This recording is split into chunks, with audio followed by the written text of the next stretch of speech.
बिस्मिल्लाहिर्रहमानिर्रहीम। आज हमारा लेक्चर नंबर 3 है, जिसमें हम एसईओ की बेसिक्स को ही आगे लेकर चलेंगे। क्योंकि जो हमारा प्रीवियस लेक्चर था वो हमने एसईओ का ओवरव्यू किया था, जिसमें हमने एसईओ की बेसिक्स भी देखी थी और बहुत सारी बेसिक टर्मिनोलॉजीज को स्टडी किया था। आज हम उसी को थोड़ा आगे लेकर चलेंगे और अपने कंसेप्ट को मजीद थोड़ा सा इनहांस करने की कोशिश करेंगे। उम्मीद है आज के लेक्चर में हमारी कंप्लीट एसईओ की बेसिक्स और बेसिक टर्मिनोलॉजीज कंप्लीट हो जाएंगी। तो फिर हम नेक्स्ट क्लास से फिर डायरेक्ट कीवर्ड रिसर्च और निच रिसर्च की तरफ मूव कर जाएंगे।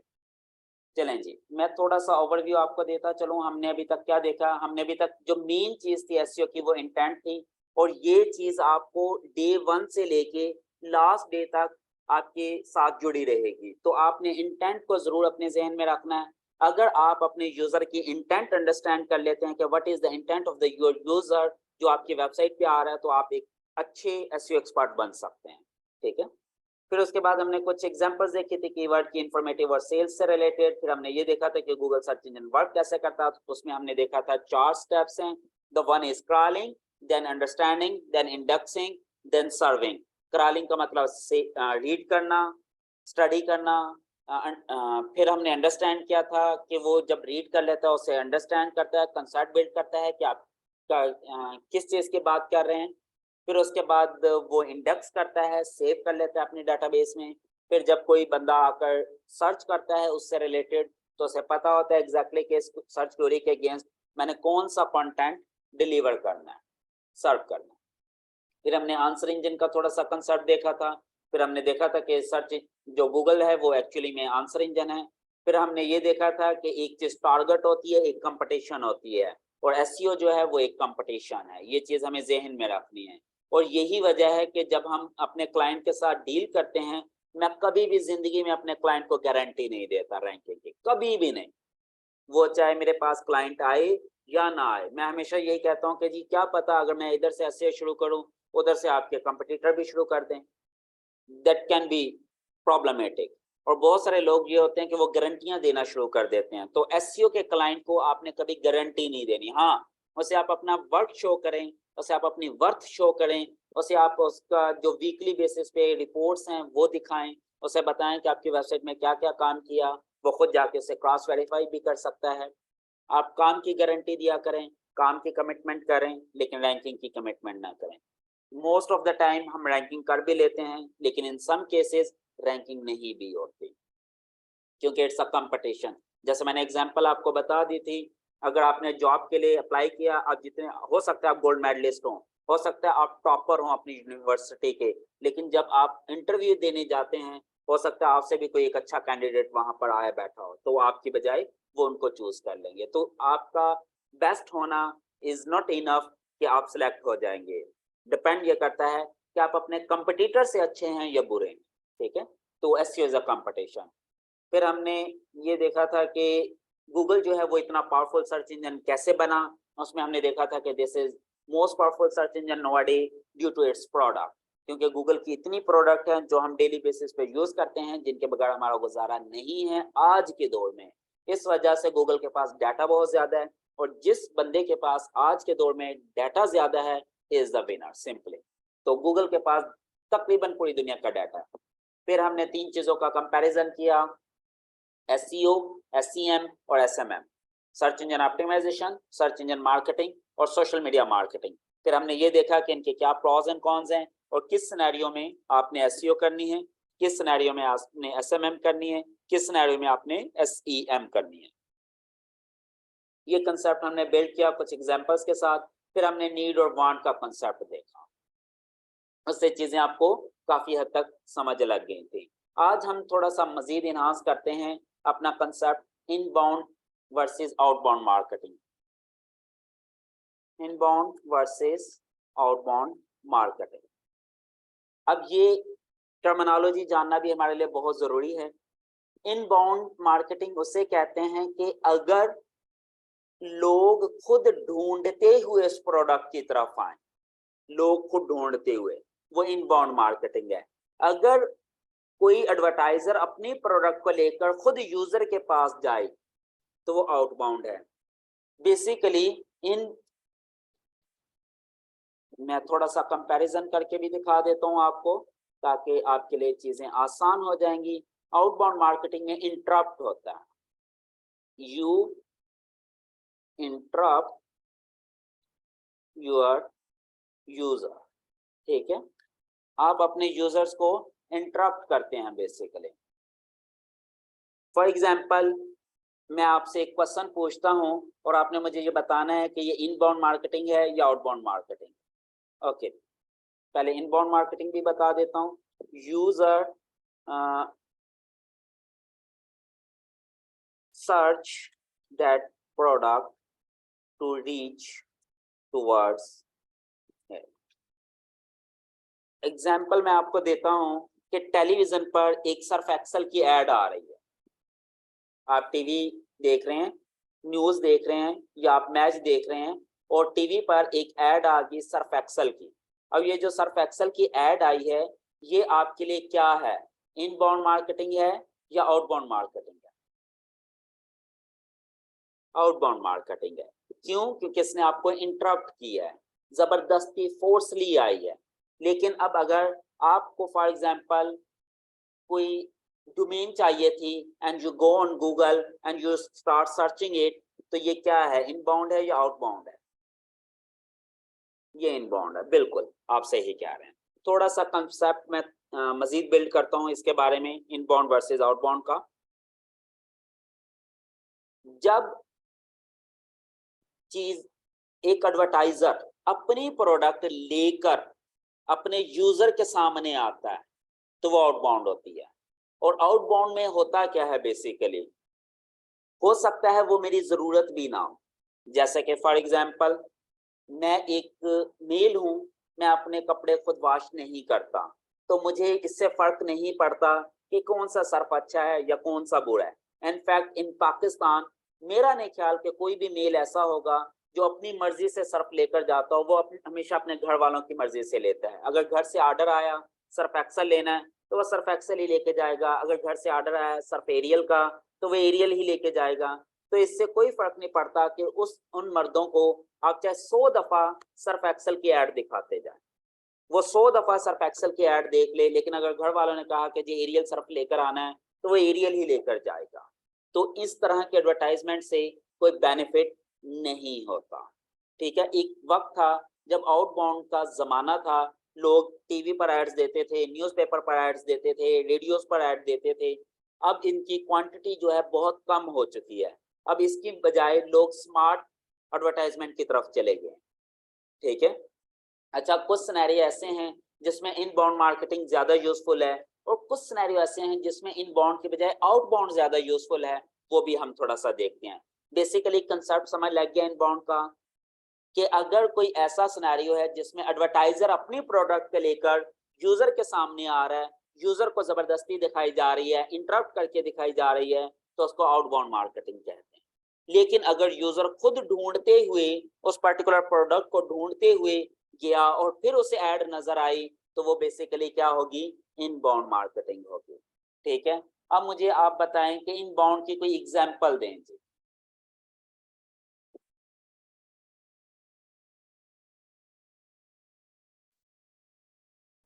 मारिया, अभी आपको समझ लग जाएगी कि गूगल एड्स जो हैं वो आउटबाउंड मार्केटिंग है या इनबाउंड मार्केटिंग। मुझे ये बताएं कि इनबाउंड की कोई एग्जांपल दें। Google ads, domain, like hosting. Let's say I need some and search it for it on Google and found it is called inbound. Yes, inbound की सबसे बेस्ट एग्जांपल SEO है या SCM, दोनों, both are the examples of SCM। अब मुझे ये बताएं कि SCM क्या जबरदस्ती आपके सामने आती है? जब आप उससे रिलेटेड कोई कीवर्ड, कोई सर्च करते हैं प्रोडक्ट, तभी नजर आती है ना, वैसे तो नहीं नजर आती ना। इसी तरह आउटबाउंड की क्या एग्जांपल होगी, TV ads, radio ads, newspaper ads, etcetera. नहीं जी, फेसबुक एड्स को ना हम इनबाउंड में कहते हैं ना आउटबाउंड में कहते हैं, वो थोड़ा सा वेट करें, उसको हम एक ग्रे शेड में रखते हैं। मैं I will teach that in detail, थोड़ा सा हौसला रखें। क्लियर होगी ये चीज? अब आपको थोड़ा सा कंसेप्ट समझ लग गया इनबाउंड का और आउटबाउंड का। कि इनबाउंड किसे कहते हैं और आउटबाउंड मार्केटिंग किसे कहते हैं? जी बिल्कुल हसन, आपने बिल्कुल सही कहा। आउटबाउंड मार्केटिंग को हम पुश मार्केटिंग भी कहते हैं और इनबाउंड को हम पुल मार्केटिंग भी कहते हैं। इनके लिए एक और टर्म यूज होती है, पुल और पुश का कंसेप्ट। पुल मार्केटिंग और पुश मार्केटिंग सेम चीज है। पुल मार्केटिंग का ये मतलब है you are pulling the users, जब यूजर खुद पुल होता है, और जब आप अपनी एड पुश करते हैं यूजर के सामने तो वो पुश मार्केटिंग है। ये बेसिकली इनबाउंड और आउटबाउंड को हम पुल और पुश का कंसेप्ट भी देते हैं। क्लियर होगी ये चीज? थोड़ी सी एग्जांपल भी समझ लग गई। अब ये देखें कि किस सिनेरियो में आपने इनबाउंड यूज करनी है और किस सिनेरियो में आपने आउटबाउंड यूज करनी है। मुझे बताएं कि किस तरह की प्रोडक्ट के लिए हम आउटबाउंड यूज करेंगे और किस तरह की प्रोडक्ट के लिए हम इनबाउंड यूज करेंगे। Basically everything related to the need based products हो या सर्विसेज हो, उसके लिए आपने इनबाउंड में जाना है। ये चीज जहन में रखें। नीड बेस्ड सर्विस हो या प्रोडक्ट हो, उसको हम इनबाउंड में ही लेके जाएंगे, आउटबाउंड में नहीं लेके जाएंगे। Would social media be outbound? नहीं, अभी मैं इसके एक और टर्म है वो भी मैं लेकर आता हूँ। इनबाउंड आउटबाउंड के बाद मैं सोशल मीडिया को भी डिस्कस करता हूँ, फिर मैं आपको बताता हूँ। ये चीज समझ लग गई है? नीड बेस्ड प्रोडक्ट कोई भी हो, जैसे डोमेन नेम है, होस्टिंग है, कोई भी वीडियो बनानी है तो उसके लिए कैमरा हो सकता है, लाइटिंग सिस्टम हो सकता है, ये सारे के सारे नीड बेस्ड है। ठीक है, कोई लैपटॉप हो सकता है, नीड बेस्ड है। तो हम इस तरह के सिनेरियो को इनबाउंड में लेके जाएंगे। और जो आ जाते हैं वांट बेस्ड, ठीक है, और फैशन रिलेटेड, उसको हम आउटबाउंड में खेल सकते हैं। मैंने आपको एग्जांपल दी थी एक, यहां पर आपको याद होगा मैंने ये आपको कहा था कि अगर आपने, सपोज करते हैं आप ब्लॉगर नहीं हैं, आपको डोमेन नहीं चाहिए, you don't need a domain name because you are not a blogger, आप अपनी वेबसाइट नहीं बनाने जा रहे। मैं कहता हूं कि डोमेन की कॉस्ट है जी $20, मैं उसे ऐड लगा देता हूं टीवी पर, कोई खरीदेगा? अगर उसको जरूरत नहीं है, मैं कह देता हूँ जी 50% ऑफ है, मे बी तब भी लोग ना खरीदें। मैं कह दूं 80% ऑफ है, $20 वाली चीज $4 में दे रहा हूं, अगर वो आपकी जरूरत नहीं है तो आप कभी नहीं खरीदेंगे। तो आउटबाउंड में मुझे कोई बेनिफिट नहीं हो रहा। लेकिन अगर इसी डोमेन की मैं इनबाउंड कर दूं, सर्च इंजन मार्केटिंग करूं या सर्च इंजन मार्केटिंग करूं या सर्च इंजन ऑप्टिमाइजेशन करूं, अब जिस बंदे की जरूरत है डोमेन नेम खरीदने की, वो गूगल पे जाएगा और सर्च करेगा कोई भी डोमेन नेम के हवाले से, जैसे हमने कल किया था best domain sellers for example. देखिए यहाँ पर अगर उसने डोमेन सेलर सर्च किया तो ही resellerclub.com की एड नजर आई है, तो ही GoDaddy की एड नजर आई है। तो ये बेसिकली क्या है? SCM है। अब ये क्या है? ये बेसिकली इनबाउंड मार्केटिंग है कि अगर ये चीज आपको चाहिए थी तो आपने सर्च की और तभी ये एड शो हुई, अदरवाइज अगर ये आपको ना चाहिए होती, आप ये सेल से रिलेटेड कीवर्ड ना सर्च करते, तो ये एड्स आपको कभी शो ना होती। समझ लग रही है ये बात? अगर चूंकि आपका इंटेंट क्या है बेस्ट डोमेन सेलर का, अगर मैं अच्छा डोमेन सेलर ढूंढ रहा हूं तो इसका इंटेंट यही है कि I want to buy a domain. जब मैं ये प्लान करके बैठा हूं कि मुझे डोमेन खरीदनी है और तब डोमेन सेलर्स की एड मेरे सामने आ रही है, तो मोस्ट प्रोबेबली चांस है कि मैं इनसे प्रोडक्ट खरीद लूंगा।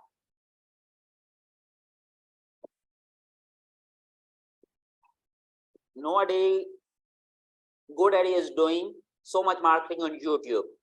नहीं, not only GoDaddy, there are many other companies are doing the same, especially domain hosting companies. और वो जो YouTube मार्केटिंग होती है ना, वो बेसिकली इनबाउंड और आउटबाउंड में नहीं आती, वो स्मार्ट मार्केटिंग में आती है।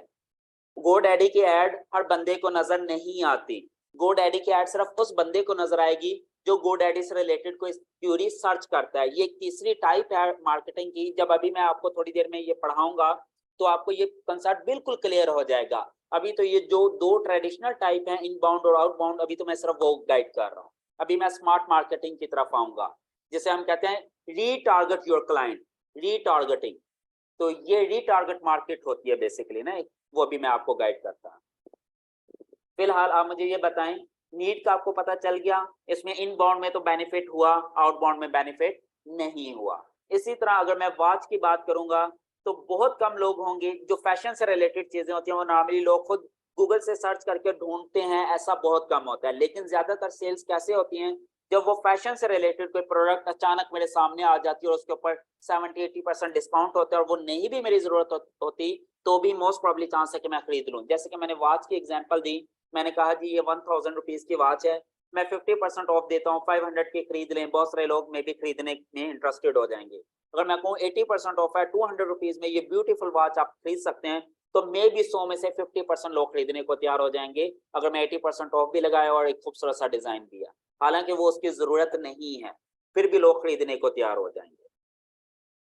समझ लग रही है ना? तो ऐसी चीजें जो फैशन और ब्यूटी या ट्रेंडिंग से रिलेटेड हो, इसमें एक और चीज आ गई ट्रेंड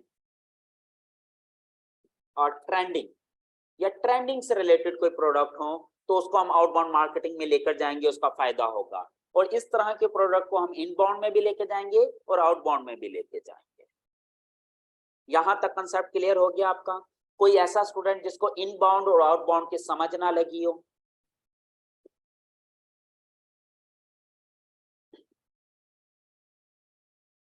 मुझे ना एक क्लाइंट की बात याद आ गई, लास्ट ईयर की बात है, मेरे पास एक क्लाइंट आया, यूएई का वो क्लाइंट था, दुबई का।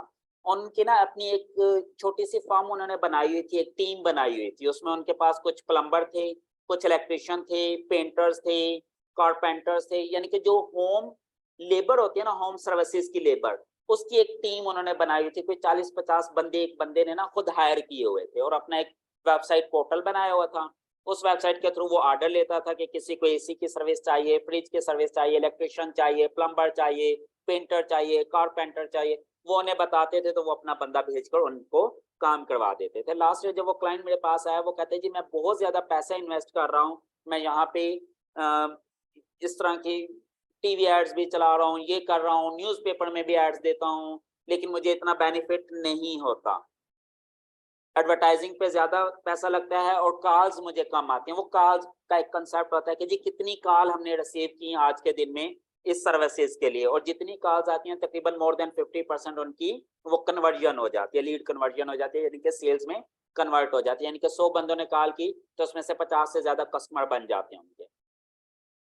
तो मैंने उनका एनालिसिस किया, तो मैंने उन्हें बताया कि भाई ये नीड बेस है और आप इसकी मार्केटिंग एक गलत तरीके से कर रहे हो, आप इसको गूगल SEM के ऊपर मार्केट करो, सर्च इंजन मार्केटिंग करें आप इसकी ना। और उन्होंने सर्च इंजन मार्केटिंग शुरू की तो कॉल्स की जो रेशियो थी वो तकरीबन 10 गुना बढ़ गई थी। यानी कि कहने का मतलब है जहां पे पहले उन्हें पूरे दिन में 2 कॉल्स आती थी, उसके बाद उन्हें 20 कॉल्स आना शुरू होगी। लेकिन नो डाउट उनका खर्चा तो थोड़ा ज्यादा हुआ, एक्सपेंस हुआ, लेकिन उन्हें बेनिफिट उससे कहीं ज्यादा होने लग गया। जब आपके पास कोई क्लाइंट आता है ना, तो ये चीज आपने मेक श्योर करनी होती है कि अगर वो मार्केटिंग की तरफ जा रहा है तो वो उसकी प्रोडक्ट किस तरह की है। क्या आपने उसे सोशल मीडिया मार्केटिंग की तरफ लेकर जाना है, क्या आपने सर्च इंजन मार्केटिंग की तरफ लेकर जाना है, क्या आपने SEO की तरफ लेकर जाना है, ये आपने खुद डिसाइड करना है। क्योंकि at the end of the day जितना ज्यादा बेनिफिट आपके क्लाइंट को होगा ना आपकी वजह से, वो उतना ज्यादा पे आपको करेगा। अगर वो आपको एक दफा तो वो मे बी 200, 500, $1000 पे कर देगा, लेकिन अगर उससे नेक्स्ट मंथ कोई प्रॉफिट ना हुआ तो हो सकता है वो नेक्स्ट मंथ आपको हायर ही ना करे। लेकिन अगर आपकी वजह से उसे कोई $100-200 भी एक्स्ट्रा बेनिफिट हो गया तो वो नेक्स्ट मंथ भी आपको हायर करेगा, और अगर उससे ज्यादा बेनिफिट होने लग गया तो वो आपको ज्यादा पे करने के लिए भी तैयार हो जाएगा। ये चीज जहन में रखें, क्योंकि जब हम किसी से पैसे ले रहे होते हैं ना तो उसका एक ही मकसद होता है कि हमने उसको ज्यादा बेनिफिट देना है, क्योंकि जितना ज्यादा आपके क्लाइंट को बेनिफिट मिलेगा उतना ज्यादा आपने उससे फायदा ले। तो ये चीजें इसलिए आपको पता होनी चाहिए कि किस तरह के प्रोडक्ट में आपने किस तरह की मार्केटिंग को लेकर चलना है। समझ लगी ये चीज? ओके जी। एक और मार्केटिंग है जिसे हम आज के दौर में स्मार्ट मार्केटिंग कहते हैं, या रीटारगेटिंग भी इसी में आ जाता है। थोड़ा सा डिफरेंस है वैसे स्मार्ट और रीटारगेटिंग में। इसके अलावा एक और आ जाता है, उसे कहते हैं डेमोग्राफिक मार्केटिंग। ठीक है, ये 3 चीजें, इनमें से हो सकता है आप में से कुछ लोगों ने इसके नाम सुने हो। अच्छा, इनबाउंड और आउटबाउंड में कोई प्रॉब्लम तो नहीं है? चले मैं पहले स्मार्ट मार्केटिंग भी बता देता हूँ, उसके बाद फिर हम क्वेश्चंस लेते हैं। बेसिकली मार्केटिंग का कंसेप्ट थोड़ा सा चेंज हुआ है।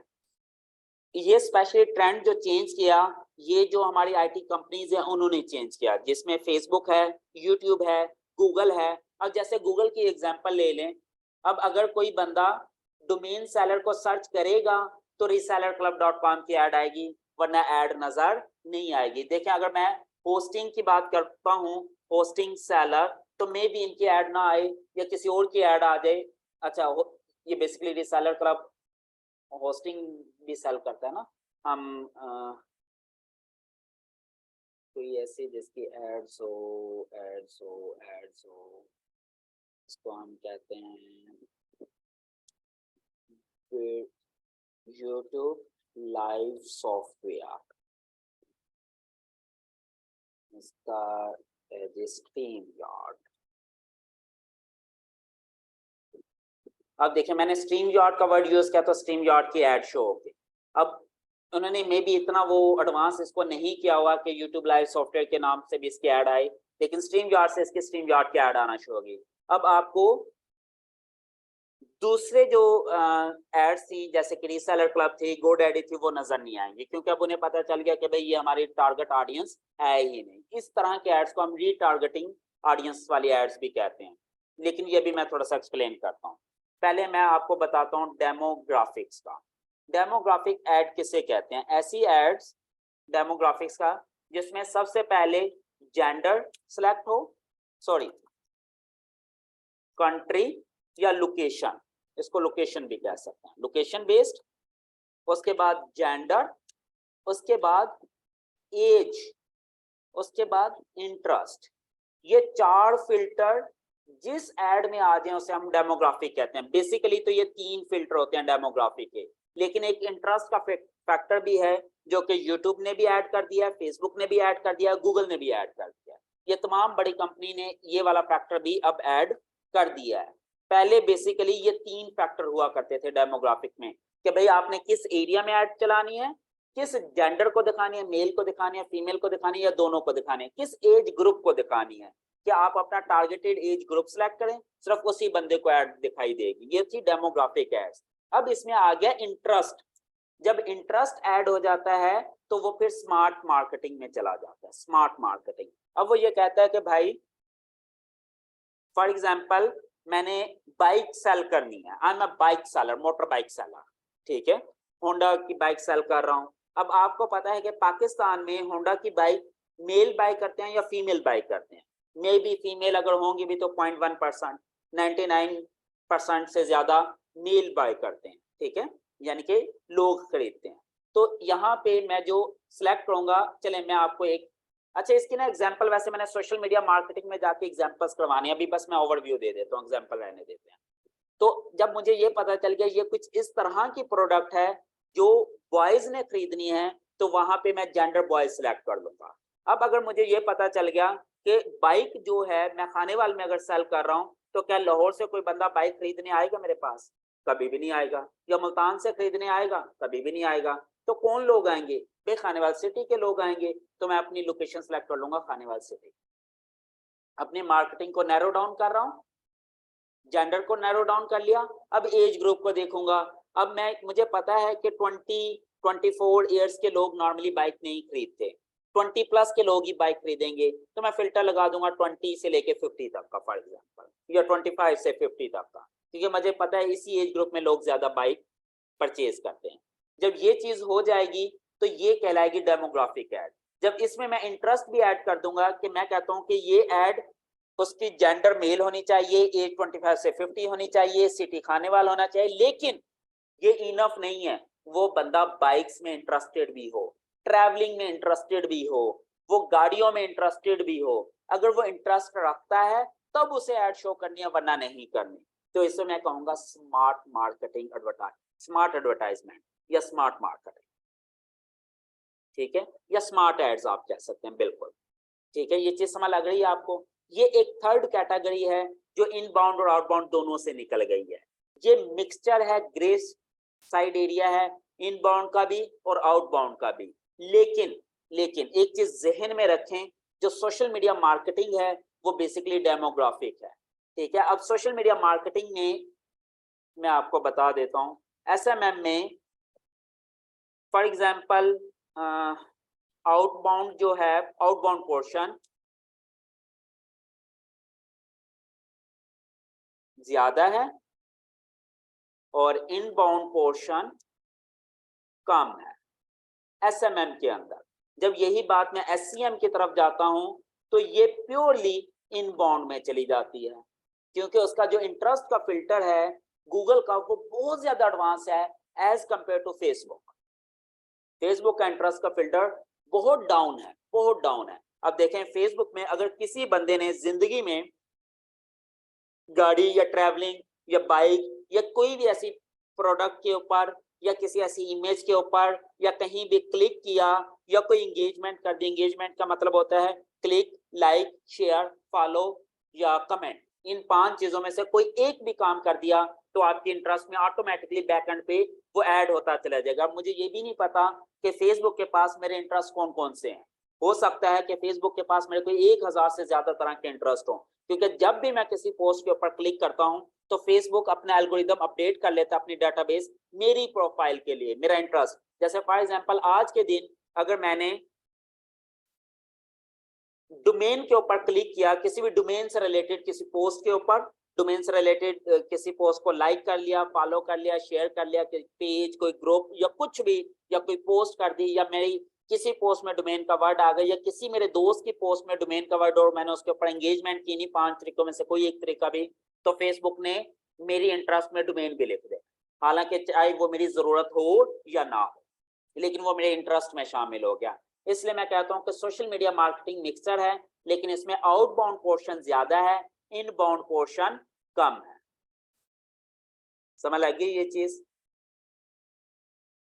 इसको हम स्मार्ट मार्केटिंग कहते हैं। इसीलिए देखा होगा आपने, जैसे फॉर एग्जांपल आप फेसबुक के ऊपर जाते हैं, आपको कितनी एड्स नजर आ जाती हैं, बहुत सारी एड्स नजर आती हैं। अब जो फेसबुक की सोशल मीडिया मार्केटिंग है वो आउटबाउंड नहीं है प्योरली, क्योंकि मोस्टली एड्स आपको वो फेसबुक दिखाने की कोशिश कर रहा होता है जिनके साथ आपका कहीं ना कहीं इंटरेक्शन रह चुका है। लेकिन क्योंकि वो किसी भी सिनेरियो से इंटरेक्शन हो सकता है वो मेरी जरूरत ना हो सकता है मेरा उसमें इतना इंटरेस्ट ना हो सकता है कभी मैंने वैसे ही लाइक या फॉलो या कुछ कर दिया हो तो उसने उसे भी मेरा इंटरेस्ट बना ले, ठीक है। लेकिन इस सिनेरियो में भी, सोशल मीडिया मार्केटिंग में भी हमने देखा था कि वही प्रोडक्ट ज्यादा कामयाब है जो आउटबाउंड के अंदर है। सोशल मीडिया मार्केटिंग में भी आउटबाउंड मार्केटिंग ही ज्यादा कामयाब होगी। यानी कि अब सोशल मीडिया मार्केटिंग के ऊपर अगर मैं डोमेन से रिलेटेड एड्स चलाना शुरू कर दूं तो मुझे इतना फायदा नहीं होगा। इसीलिए आपने देखा होगा जितनी डोमेन होस्टिंग की कंपनीज होती हैं वो यूट्यूब को फॉलो करती हैं या फिर गूगल को, सबसे ज्यादा वो गूगल को फॉलो करती हैं, यूट्यूब को भी फॉलो करती हैं। यूट्यूब को क्यों फॉलो करती हैं? क्योंकि यूट्यूब भी हमारा इंटरेस्ट बहुत अच्छे से मैनेज करता है। क्यों? वो कहां से, जल्दी से बताएं, यूट्यूब हमारा इंटरेस्ट कैसे निकालता है? गूगल का तो पता चल गया ना भाई, हमने कीवर्ड रिसर्च की, उसी कीवर्ड से रिलेटेड रिजल्ट आने हैं तो गूगल को पता है हमारा एग्जैक्टली, गूगल को तो 100% पता है। फेसबुक को हमारे इंटरेस्ट एंगेजमेंट से पता है। अब यूट्यूब को कैसे पता चलता है? यस, वीडियो से पता चलता है। जो वीडियोस हम सर्च करके देखते हैं, हमारी वॉच हिस्ट्री यूट्यूब बाकायदा मॉनिटर करता है। यूट्यूब हमारी वॉच हिस्ट्री, हमारी सर्च हिस्ट्री मॉनिटर करता है और उसी सर्च हिस्ट्री और वॉच हिस्ट्री के बेसिस के ऊपर वो हमें एड्स दिखाता है। आप एक एक्सपेरिमेंट कर सकते हैं, अभी जाएं, जाकर अलीबाबा या अली एक्सप्रेस की वेबसाइट को विजिट करें 2-3 दफा, थोड़ी देर के बाद फेसबुक के ऊपर भी वही एड्स आना शुरू हो जाएंगी, गूगल के ऊपर भी वही एड्स आना शुरू हो जाएंगी, यूट्यूब के ऊपर भी वही एड्स आना शुरू हो जाएंगी। अभी जाएं आप GoDaddy को विजिट करें 1 दफा, 2 दफा, 3 दफा, थोड़ी देर के बाद आप देखेंगे, आप यूट्यूब की वीडियो देखें, आपको यूट्यूब पे भी GoDaddy की एड्स आना शुरू हो जाएंगी, आपको गूगल के ऊपर भी एड्स आना शुरू हो जाएंगी, फेसबुक के ऊपर भी एड्स आना शुरू हो जाएंगी। इस तरह की चीज को हम कहते हैं retargeting, and this is very very important to learn for the bloggers। ये हम पढ़ेंगे retargeting आगे जाके। इसके लिए फेसबुक ने अपना एक अच्छा, retargeting के लिए कोई बता सकता है फेसबुक के पास क्या ऑप्शन है?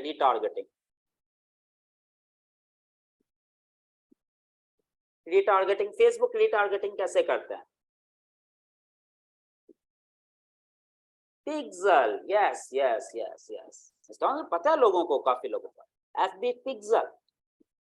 FB पिक्सल एक समझ लें एल्गोरिदम है, या FB पिक्सल समझ लें एक टेक्निक है फेसबुक के पास, जिसकी मदद से वो आपको रीटारगेट करता है, रीट्रैक करता रहता है। ये मैं आपको बताऊंगा जब हम रीटारगेटिंग की तरफ जाएंगे, हम पढ़ेंगे आगे, देखेंगे इसको जरा डिटेल में। लेकिन अभी आप इतना ज़हन में रखें कि फेसबुक को एग्जैक्टली पता है कि आपने क्या क्या काम किया हुआ है। और ये जो रीटारगेटिंग है FB पिक्सल, ये हमारी वेबसाइट के ऊपर भी इंप्लीमेंट होते हैं। मैं अपनी वेबसाइट के ऊपर ये चीज 100% मेक श्योर कर सकता हूं कि मेरी वेबसाइट पे कितने यूजर्स आए, उन्होंने किस किस जगह पे क्लिक किया।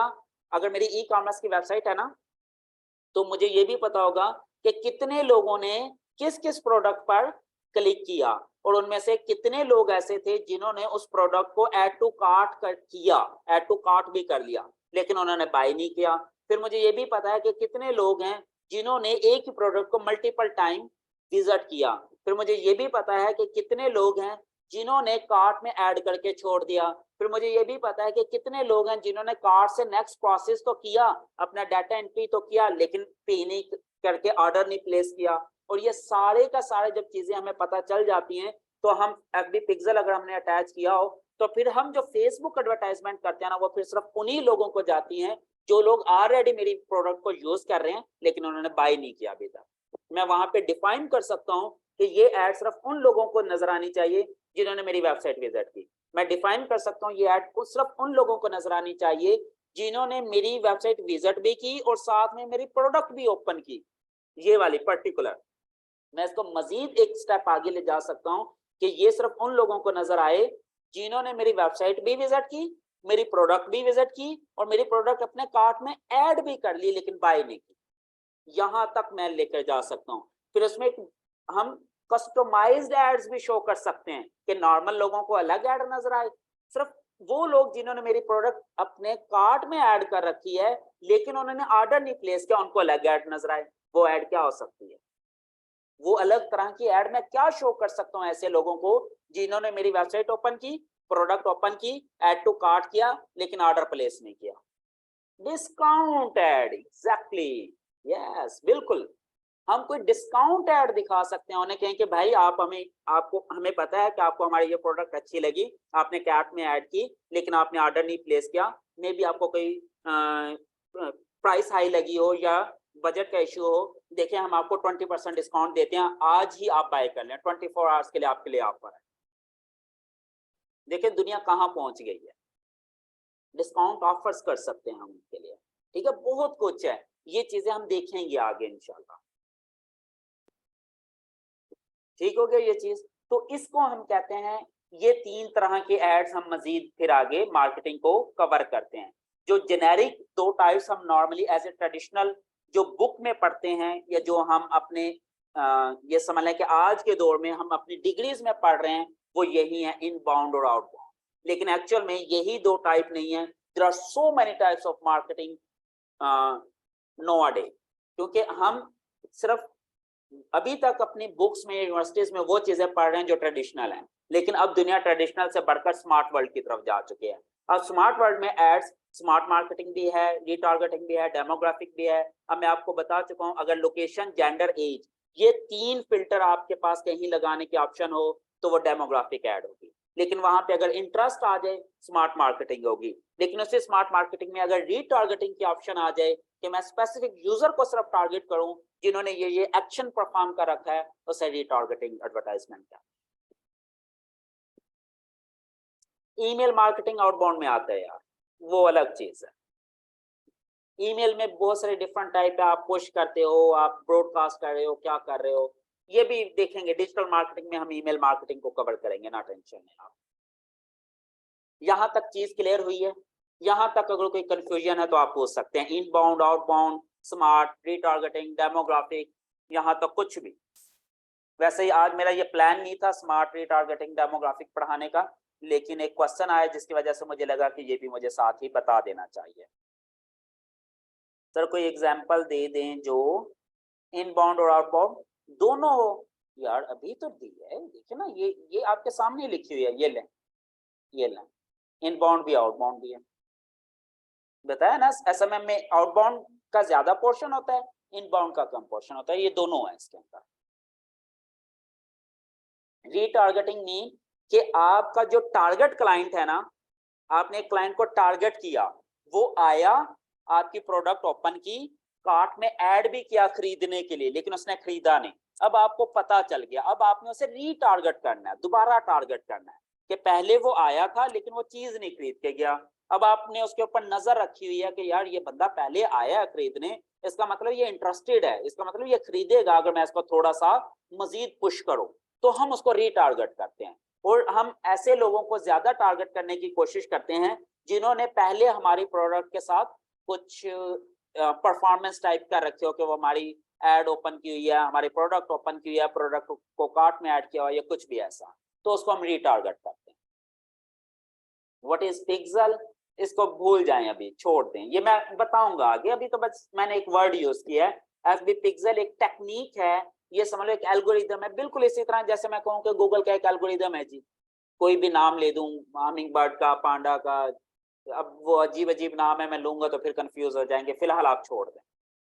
लेकिन भी पिक्सल, पिक्सल पता कैसे कहते हैं, पिक्सल कहते हैं एक ऐसा डॉट जिसके अंदर एक सॉलिड कलर एग्जिस्ट करता है। जैसे आपकी स्क्रीन जो है ना, ये पिक्सल से मिलकर बनती है, देयर आर मल्टीपल पिक्सल। अगर आप ये कहना मेरी पिक्चर जो है वो 1000 बाय 1000 रेजोल्यूशन के, तो इसका मतलब ये कि इसमें 1000 रोज हैं, 1000 कॉलम है, इसका मतलब ये कि उसमें 1 मिलियन पिक्सल है, 1000 इंटू 1000, ठीक है। और हर पिक्सल में एक सॉलिड कलर होता है, और हर पिक्सल 4 ट्यूब से मिलकर बनता है, रेड, ग्रीन, ब्लू और ब्लैक, ठीक है। और उसके अंदर अगर लॉजिकल कलर देखें, बेसिक जो कलर है वो 3 ही है, जिसे RGB कहते हैं, रेड, ग्रीन, ब्लू, और हर कलर जो है वो 8 बिट का होता है। ये अगेन फिर एक इंजीनियरिंग टर्मिनोलॉजी है, तो मैं उसमें नहीं जाना चाहता। लेकिन पिक्सल जो है ना, वो एक पिक्सल होता है, ये समझ लें कि जैसे एक पिक्सल एक डॉट होता है ना, वो उसने एक रख दिया आपकी वेबसाइट के अंदर और रीटारगेट कर रहा है उसको, उस डॉट को वो ट्रैक कर रहा है, और उस डॉट की मदद से वो देख रहा है कि ये डॉट कहाँ कहाँ जा रहा है। दैट्स इट, एक लेमैन के तौर पे ये मैं बता रहा हूँ, समझ आ गई? Good. Facebook, YouTube and Google का सेम एल्गोरिदम है? नहीं जी, फेसबुक के अलग एल्गोरिदम है, यूट्यूब के अलग एल्गोरिदम है, गूगल के अलग एल्गोरिदम है, इन तीनों के डिफरेंट है, सेम नहीं है। सॉरी सर, स्मार्ट मार्केट और डेमोग्राफिक मार्केट का बता दें। अभी बताया भाई, अगर लोकेशन, जेंडर, एज, ये 3 चीजें होंगी तो हम उसे डेमोग्राफिक मार्केटिंग कहते हैं, लेकिन अगर इसमें हम इंटरेस्ट का फैक्टर भी ऐड कर दें तो उसे स्मार्ट मार्केटिंग कहते हैं। व्हाट आर पिक्सल क्या है, पता नहीं यार, मुझे भी नहीं पता किसे कहते हैं sir. Udemy, Udemy using retargeting formula? भाई यूडेमी नहीं, दुनिया की हर अच्छी वेबसाइट रीटारगेटिंग फार्मूला यूज करती है, हर अच्छी वेबसाइट। ये मैं आपको बताऊंगा जब मैं ब्लॉगिंग के टिप्स एंड ट्रिक्स बताऊंगा ना, टिप्स वाली चीज पे आएंगे, वहां हम देखेंगे कि रीटारगेटिंग कितना इंपॉर्टेंट है, रीटारगेटिंग। और हम अपनी सिर्फ सेल्स के लिए रीटारगेट नहीं करते, हम अपने क्लाइंट्स के लिए भी रीटारगेट करते हैं। अब बेसिकली देखें ना, ये जो यूट्यूब का, सॉरी, फेसबुक का ग्रुप बनता है, वो रीटारगेट ही करता हूँ ना मैं, वहां पे मैं पोस्ट करता हूँ। अब आप लोग मेरे साथ किसी ना किसी तरीके से जुड़ गए, अब आप मेरे ग्रुप के अंदर हमेशा के लिए ऐड हो गए। अब मैं कोई कल को नेक्स्ट कोई एक काम करूं, या इसी फील्ड से रिलेटेड कोई पोस्ट या वीडियो या कुछ भी बनाऊं, sorry, may be after a year, अब जब मैं उस ग्रुप में पोस्ट करूंगा तो बेसिकली मैं आपको रीटारगेट कर रहा हूँ। तो ये रीटारगेटिंग बड़ा इंपॉर्टेंट फार्मूला है भाई। और इसी तरह हम वेबसाइट के लिए भी रीटारगेटिंग करते हैं। न्यू यूजर्स या न्यू ऑडियंस को तो हमने लेके आना ही आना है, लेकिन हमने रीटारगेट भी करना है ऑडियंस को कि वो अगेन एंड अगेन आए। जैसे अब फेसबुक है, क्या फेसबुक लोग गूगल से सर्च करके आ रहे होते हैं, यानी कि गूगल ने उन्हें रिकमेंड किया तो वो आए? नहीं, हम खुद फेसबुक ओपन करने के लिए सर्च कर रहे होते हैं। हम अगर फेसबुक ओपन भी करना है ना गूगल में जाकर, तो भी हम फेसबुक पूरा ही लिखते हैं, तो ये ब्रांडिंग है, ये रीटारगेटिंग हो रही है। अब बेसिकली फेसबुक ने खुद को इतना बड़ा ब्रांड बना लिया कि उसकी ऑडियंस खुद ब खुद आती है। अब अगर फेसबुक गूगल से खत्म हो जाए, गूगल और फेसबुक का कोई इश्यू हो जाए, गूगल कहे जी मैं फेसबुक को गूगल में इंक्लूड नहीं करूंगा, आने ही नहीं दूंगा उसका कोई पेज, तो फेसबुक को कोई फर्क पड़ेगा? नहीं पड़ेगा, क्योंकि फेसबुक खुद एक ब्रांड बन गया। अब लोग उसको वैसे ही उसने अपने आप को इतना रिटारगेट किया कि अब रिकरिंग क्लाइंट है उनके पास, रिकरिंग ऑडियंस है जो अगेन एंड अगेन उनके पास आ रहे हैं। That's the main thing. और यही काम हमने अपने ब्लॉग के साथ करना है। मीन के टीवी में 3 कलर्स, हाँ, ये 3 कलर से मिलकर सारा कुछ बनता है यार। अक्सर आपने मोबाइल लें या LCD लें, उसके डब्बे पे लिखा होता है 16M कलर, कभी जाके पढ़िएगा ये 16M कलर का क्या मतलब है। ठीक है, आपको पता चल जाएगा 16 M कलर का मतलब होता है 16 मेगा कलर। इसका मतलब ये होता है, चलें छोड़े, ऐसे ही मैं मजीद आगे चला जाऊंगा, जाके आप खुद सर्च कीजिएगा कि what does it mean by the 16M colour. जब आप कोई मोबाइल लें उसके डब्बे पे भी लिखा था 16M कलर, एलसीडी लें उसके ऊपर भी लिखा होता है 16M कलर, तो वो जाके जरा सर्च करें कि ये है क्या चीज। सर स्मार्ट मार्केटिंग और डेमोग्राफिक मार्केट का बता दें, 36 दफा बता दिया, बोल क्या चाहते हो यार मुझसे। ब्रांड क्वालिटी, अगर फिर भी नहीं समझ लगी तो लेक्चर दोबारा सुनिएगा। ओके, चलें जी, ठीक हो गया। अब इसमें कोई इश्यू तो नहीं है, inbound, outbound, smart, retargeting, demographic marketing, अब ये आपको सारा इसका आइडिया हो गया, क्लियर हो गया। क्वेश्चन आंसर भी हमने ले लिए इससे रिलेटेड, आई होप अब कोई क्वेश्चन भी नहीं है इससे रिलेटेड। अब हम थोड़ा सा मजीद आगे मूव करते हैं। ये एक थोड़ा सा कोर्स कंटेंट है, ये थोड़े से क्वेश्चंस हैं, ये हम अपने आप से पूछते चले जाएंगे, जिसका आंसर हमें आता है वेल एंड गुड, जिसका आंसर नहीं आता वो फिर मैं आपको मजीद आज के लेक्चर में कवर करवा दूंगा। Okay, how search engine works, सबको पता है, crawl, index, search. Component of search engine क्या है, यही है। डिफरेंट सर्च इंजन कंपनीज, हम नहीं जाते। What is the difference between search engine and social media, सबको पता है। Search engine directory, search engine और आंसर इंजन क्या है, बता चुका हूँ। गूगल का मिशन क्या है, ये भी बता चुका हूँ कि वो अपने यूजर को के लिए आसानी पैदा करना चाहता है, वो यूजर को सबसे यूजफुल कंटेंट प्रोवाइड करना चाहता है, यही गूगल का मिशन है, स्पेशली गूगल सर्च इंजन का। What is Google mission, Google search engine mission. Google search engine different कैसे है दूसरे सर्च इंजन से, ये भी हम देख चुके हैं। इतना पावरफुल क्यों है, ये भी देख चुके हैं। ड्यू टू प्रोडक्ट्स, गूगल के प्रोडक्ट्स क्या हैं वो भी हम थोड़े से देख चुके हैं। एसईओ क्या है ये भी हम थोड़ा सा देख चुके हैं। Why SEO is very important for any business, ये भी हम देख चुके हैं, क्योंकि एसईओ से हमें भाई रैंकिंग मिलनी है, रैंकिंग से ट्रैफिक मिलनी है, ट्रैफिक से क्लाइंट मिलने हैं, क्लाइंट से प्रॉफिट मिलना है। सिंपल इज दैट कि हमने पैसा कमाना है तो हमें एसईओ की तरफ जाना पड़ेगा। गूगल सर्च इंजन में कैसे वर्क करता है, crawl, understand, index and serve, ठीक है। उसके बाद डिफरेंट सर्च एल्गोरिदम क्या है, ये हम वक्त के साथ साथ देखेंगे। रैंकिंग फैक्टर क्या है, ये भी हम बाद में देखेंगे। हाउ मेनी रैंकिंग फैक्टर, तकरीबन मोर देन 200 रैंकिंग फैक्टर हैं गूगल के, मोर देन 200 रैंकिंग फैक्टर हैं जिनकी बेस पे गूगल रैंकिंग करता है। जैसे अगर आपने मैट्रिक का कोई बच्चा है और मैट्रिक का जो फर्स्ट पोजीशन होल्डर होगा, वो फर्स्ट पोजीशन कैसे निकलती है मैट्रिक के किसी बच्चे की, अगर उसके 6 सब्जेक्ट हैं तो 6 के 6 सब्जेक्ट्स में जो भी नंबर उसने लिए होते हैं उनको कंबाइन करते हैं, और जिस बच्चे के हाईएस्ट मार्क्स होते हैं वो पोजीशन होल्डर होता है। ऐसे ही है। इसी तरह गूगल के ये समझ लें 200 से ज्यादा सब्जेक्ट हैं किसी भी वेबसाइट के लिए। हर वेबसाइट का एक नंबर असाइन किया जाता है हर उस रैंकिंग फैक्टर के अगेंस्ट, फिर उनको मर्ज करके कंबाइन करके एक कम्प्लेक्स एल्गोरिदम है, कम्प्लेक्स फार्मूला है जिसकी मदद से उसे रैंकिंग असाइन की जाती है। ठीक है, बहुत सारे रैंकिंग फैक्टर हम 1 बाय 1 स्टडी करेंगे अगले पूरे कोर्स में, क्योंकि हमारा जो नेक्स्ट कोर्स आगे चल रहा है ना एसईओ का, वो है ही रैंकिंग फैक्टर सारे के सारे, क्योंकि हमारी सारी जिंदगी चलनी रैंकिंग फैक्टर्स के ऊपर है। अगर ये किसी बंदे को पता चल जाए कि गूगल के एग्जैक्टली कौन से रैंकिंग फैक्टर हैं, तो दुनिया, कोई भी जिस बंदे को पता चल जाए ना, वो दुनिया का सबसे बेस्ट एसईओ एक्सपर्ट होगा। और यही वजह है कि गूगल ने नहीं बताया किसी को कि मेरे कौन से एसईओ रैंकिंग फैक्टर हैं, चंद एक गूगल ने बता दिए। ज्यादातर जो रैंकिंग फैक्टर हैं गूगल ने हिडन रखे हुए हैं, छुपाए हुए हैं। लेकिन गूगल एक बेसिक अपनी जो कह लेना गाइडलाइन देता रहता है कि जी आप ये होना चाहिए। जैसे गूगल ने गाइडलाइन दी, अभी रिसेंटली एक एल्गोरिथम है यूजफुल कंटेंट का, गूगल ने कहा भाई right content for the user not for the search engine. Google कहता है अगर आपने थर्ड क्लास कंटेंट भी लिखा और आपके यूजर को पसंद आ गया मैं तब भी रैंकिंग दे दूंगा, लेकिन अगर आपने दुनिया का सबसे बेस्ट कंटेंट लिखा और वो आपके यूजर को पसंद ना आया तो मैं आपको रैंकिंग नहीं दूंगा। गूगल ने कहा you, your content, your user, इन तीनों का कंपैरिजन किया कि आप क्या कर रहे हो, आपका कंटेंट क्या है और आपका यूजर क्या चाहता है। इवेंचुअली गूगल ने कहा your user would be the winner, that's it. जो बंदा अपने यूजर के लिए काम करेगा गूगल कहता है वो मेरी नजर में बेस्ट है। बस जो लोगों को चाहिए वो आप दिखाना शुरू कर देते हैं। अब मुझे पता है कि अगर मैं एडवांटेजेस ऑफ इंटरनेट पे एक आर्टिकल लिख रहा हूँ, मेरी बात ये एग्जांपल ध्यान से सुनेगा, आपको बहुत कुछ समझ लग जाएगा। मैं एडवांटेजेस ऑफ इंटरनेट पे एक क्वेश्चन लिख रहा, सॉरी एक आर्टिकल लिख रहा हूँ।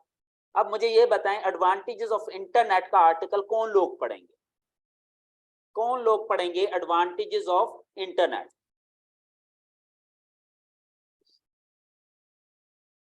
आईटी के बंदे पढ़ेंगे, ओके। और कौन पढ़ेगा? कि what are the advantages of internet students, और जो इंटरनेट यूज करते हैं। मोहम्मद अलीम, आप इंटरनेट यूज करते हैं ना? मुझे बताएं ईमानदारी से कि आज तक कभी जाके गूगल पे पढ़ा है कि what are the advantages of Google? Beginner, students, freelancers, want to earn, parents? No sir, हाँ नहीं पढ़ा। तो फिर आईसीएस का स्टूडेंट जिनको टाइप का कंटेंट चाहिए उस टाइप का, ठीक है, चले मैं बता दूं, एवरीवन नहीं, कोई भी नहीं पढ़ता। एडवांटेज ऑफ इंटरनेट सिर्फ वो लोग पढ़ेंगे जो बिल्कुल बेसिक्स हैं, या जो 3, 4, 5, 6 क्लास के स्टूडेंट हैं। जो 5वीं 6वीं क्लास में कंप्यूटर का सब्जेक्ट पढ़ते हैं ना, उसमें इस तरह के टॉपिक होते हैं कि इंटरनेट के क्या फायदे हैं, कंप्यूटर के क्या फायदे हैं, मोबाइल के क्या फायदे हैं, क्या नुकसान आते हैं। उस तरह के बच्चे जाके सर्च करते हैं कि भाई एडवांटेजेस क्या हैं इंटरनेट के, what are the advantage and disadvantages of the computer. You getting my point? FSC matric के बच्चे भी नहीं यार, अब तो ये 5वीं 6वीं क्लास में आया हुआ। 5वीं 6वीं क्या, अब हमारे बच्चे यहाँ वो 1-2 क्लास में, और उनको एक अच्छा खासा पूरा कंप्यूटर का सब्जेक्ट है उनका, और उनके सब्जेक्ट में ये चीजें हैं कि इसके क्या फायदे हैं, इसके क्या नुकसान आते हैं। तो अब इस तरह के बच्चे जाके गूगल पे पढ़ेंगे, हार्डली 5वीं 6वीं क्लास का बच्चा। You getting my point? अब जो अगली बात मैं पूछने वाला हूं इसके साथ कनेक्टेड है, वो इंपॉर्टेंट है, वो सुनिएगा। फॉर एग्जाम्पल, आज एक बहुत अच्छे इंग्लिश के राइटर है, आपकी इंग्लिश बहुत अच्छी है, और आप कहते हैं मैं तो टॉप का आर्टिकल लिखूंगा, बड़ा प्यारा करके, बड़े अच्छे वर्ड्स लिखे, अच्छी वोकैबुलरी यूज की, एक बड़ा प्रोफेशनल करके आर्टिकल लिखा, 2-3-4 हजार वर्ड का आर्टिकल लिख दिया एडवांटेजेस ऑफ इंटरनेट पे। अब मुझे बताएं 5वीं 6वीं क्लास का बच्चा आके वो आर्टिकल पढ़ेगा, उसे वो पसंद आएगा या नहीं? या एक बंदा ऐसा है जो मेरे जैसा, जिसने मैट्रिक पास की हुई है, पूरी सूरी इंग्लिश है, उसने बस टूटी फूटी इंग्लिश में लिख दिया, इस तरह की बेसिक इंग्लिश कि बच्चे को समझ लग जाए 5वीं क्लास के। तो अब मुझे बताएं वो टूटी फूटी इंग्लिश वाला आर्टिकल, सॉरी, टूटी फूटी इंग्लिश वाला आर्टिकल ज्यादा यूजफुल है उस बच्चे के लिए, या आपका प्रोफेशनल आर्टिकल ज्यादा यूजफुल है?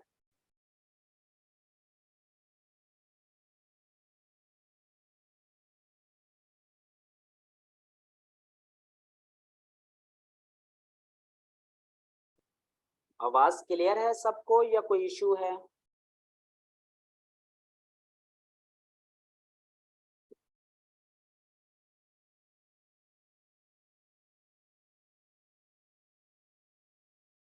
अच्छा 1 मिनट, सॉरी, मैं अपना इंटरनेट स्विच कर लूं।